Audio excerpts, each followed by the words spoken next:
Kërkohet ndryshimi i ligjit. Këshillat nacionale të pakicave nuk mund të jenë themelues të mediave.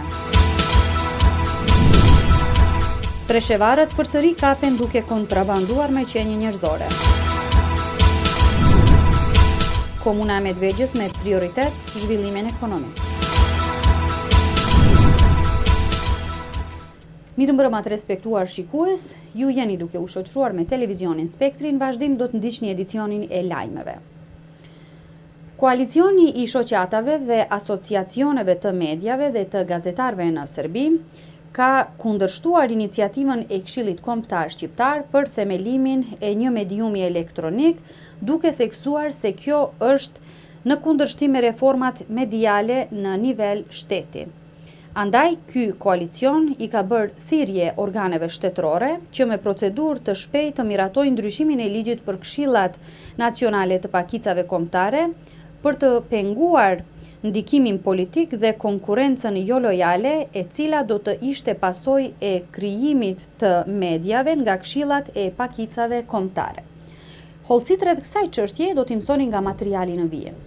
Koalicioni i organizatave mediale dhe i gazetarëve në Serbi në përbërje Unioni i Gazetarëve të Serbisë, Shoqata e Pavarur e Gazetarëve të Serbisë, Shoqata e Pavarur e Gazetarëve të Vojvodinës, Asociacioni i Mediave të Pavarur Elektronike dhe Shoqata Lokal Press konsiderojnë se vendimi i Këshillit Kombëtar Shqiptar për formimin e radio-televizionit për emetim të programit në gjuhën shqipe, edhe pse i bazuar në ligj, është në kundërshtim me thelbin e reformave mediale në Serbi, i cili parasheh largimin e shtetit nga pronësia në media.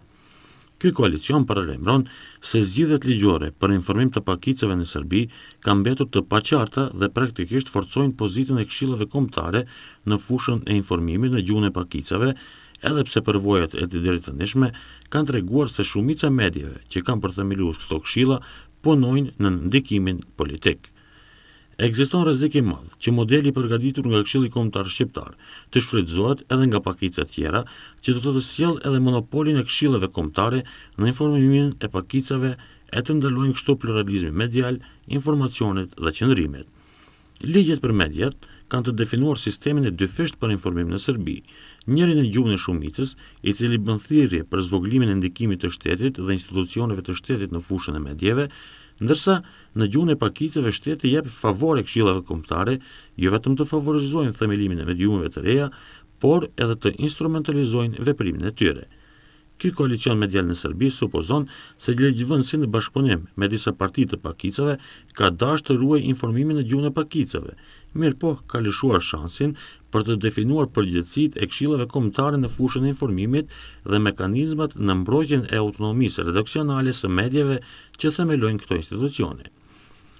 Edhe pse ligji thotë se mediumet që kanë përthemeluar këshillat kombëtare nuk mund të marrin pjesë në konkurset publike që shteti i hap në të gjitha nivelet për bashkëfinancimin e projekteve në përputhje me interesin publik, sipas mendimit të koalicionit, kjo nuk është një garancë plot për ekzistimin dhe zhvillimin e mediave tjera të pakicave, nga se përballë mund të kenë konkurrencën jo lojale në një sistem ku këshillat kombëtare mund të jenë themelues të mediave. Andaj, sipas mendimit të këtij koalicioni, kjo nuk është garancia e mjaftueshme për mbjetesë dhe zhvillim të mediave tjera në gjuhën e pakicave.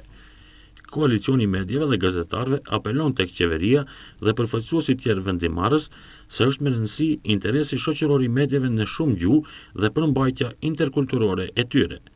Mendojmë se sjellja e ligjit të ri për këshillat nacionale të pakicave kombëtare është një rast të përmirësohen lëshimet nga ligjet mediale, thuhet në reagimin e koalicionit të organizatave të gazetarëve dhe të mediave në Serbi. Kur jemi tek mediat, komuna e Bujanovcit mban një rekord në mesin e gjitha komunave në Serbi.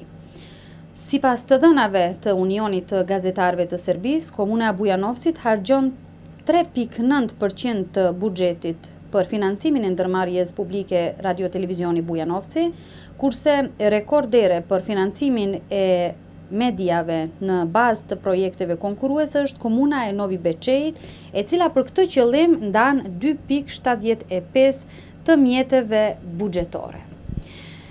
Vazhdojmë tutje me informacione të tjera.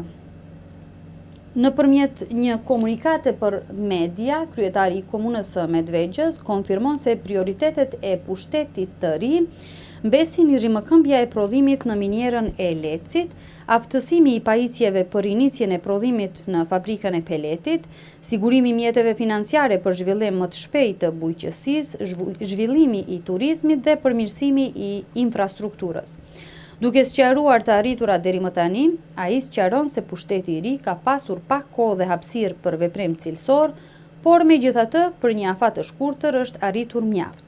Natyrisht, ne nuk do të kënaqemi me kaq, por do të vazhdojmë të punojmë me elan dhe entuziazëm më të madh në tejkalimin e problematikës ekzistuese dhe krijimin e kushteve për jetë më të mirë dhe standard më të lartë të qytetarëve, shkruan ndër të tjera në këtë komunikat.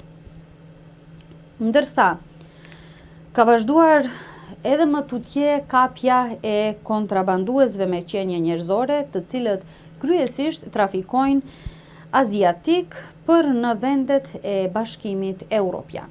Së fundmi, në mesin e të arrestuarve është dhe një 19 vjeçar nga Presheva. Në afërsitë të pagesës së autostradës në Doljevac, policia nishit në 3 vetura ka gjetur 25 emigrantë nga Siria, sa dhe nga Afganistani, 2 nga India dhe 1 nga Pakistani, të cilët ilegalisht kanë hyrë në Serbi. Për shkak të kontrabandimit janë arrestuar 2 persona, ndërsa i treti është në kërkim. 19 vjeçari ZM nga rrethina Preshevës, i cili pungiste automobilin e Renault Espace me targa të falsifikuara, ka kontrabanduar 17 afgan dhe 1 serian. Ai ishte përpjekur të arrestisej nga policia dhe me rastin e tentimit të ikjes me veturë kishte thyer pengesën në pikën e pagesës së autostradës, transmeton kumtesën portali Južne Vesti. Mirë po, policia i kishte arritur duke arrestuar ZM, ndërsa bashkëpunëtorin e tij të moshës së mitur e ka dërguar në Institutin e Edukimit të Rinjve në Nish. Është arrestuar 33 vjeçari SK nga rrethina Serbëbrandit, i cili në furgonin Ford Transit me targa të Novi Sadit po transportonte 16 shtetas të Sirisë dhe 1 të Pakistanit. Përveç kësaj, në furgonin e të njëjtës markë, po me targa të Beogradit, janë gjetur 8 afgan, aqsa edhe sirian dhe 2 shtetas të Indisë. Nga sësi furgonit ka arrit të ikë, kështu që policia është në kërkim intensiv të tij. Të dyshuarve është caktuar masa mbajtjes deri në 40 tetor, pas të cilës me kallëzim penal do të dorëzohen në prokurorinë përkatëse në Nish. Kundër të miturit do të ngritet kallëzim penal me procedurë të rregullt në prokurorinë e lartë në qytetin e Nishit.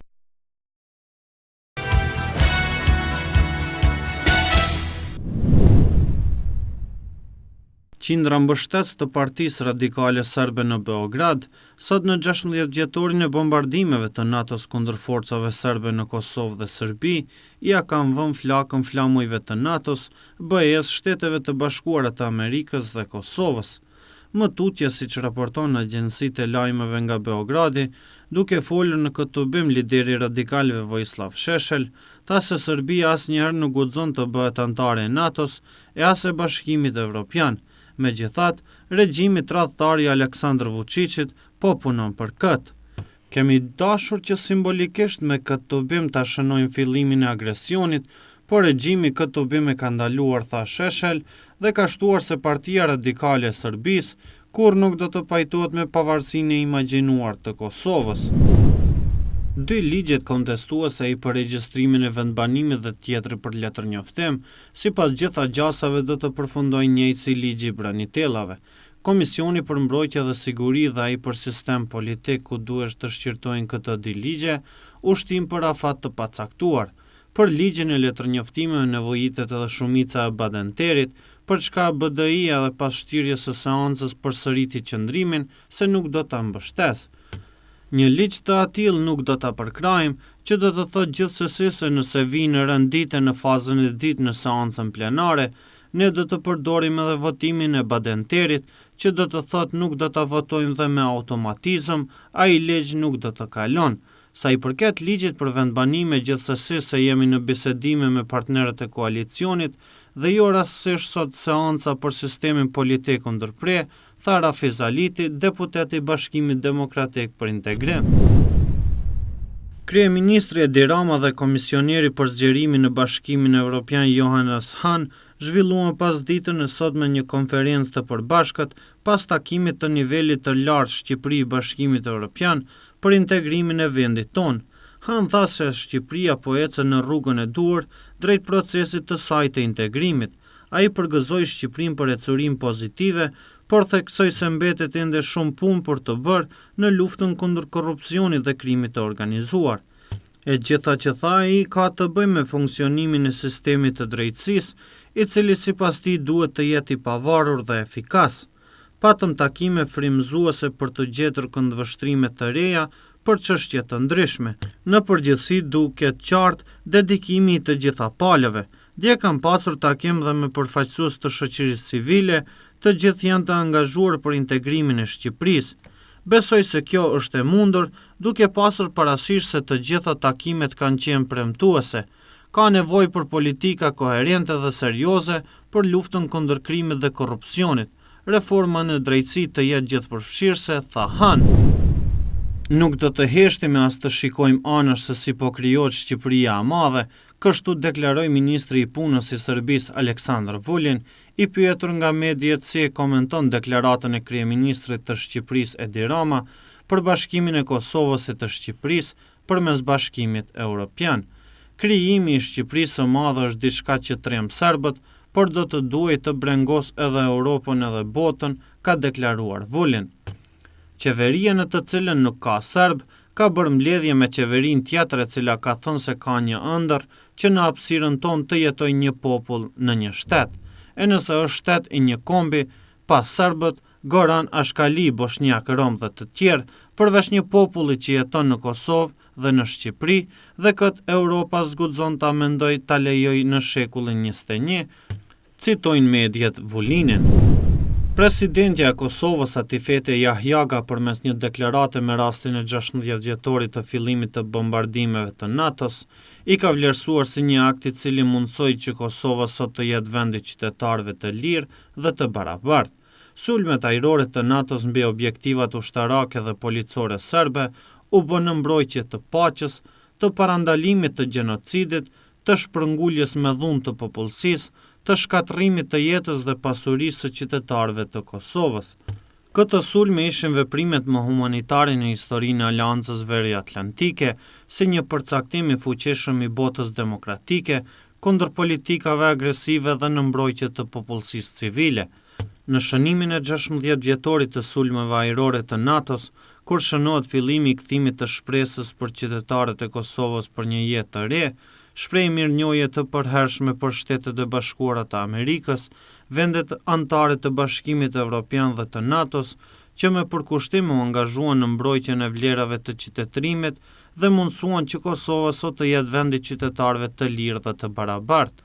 Solidariteti ndërkombëtar i dëshmuar përmes veprimit të NATO-s përpara 16 vjetësh tregon humanizmin e botës së përparuar dhe përkushtimin e saj për respektimin e vlerave të demokracisë, duke u bërë një shpresë për paqe dhe siguri, për një jetë të qetë të sigurt, për përparim dhe zhvillim për të gjithë popujt dhe shtetet.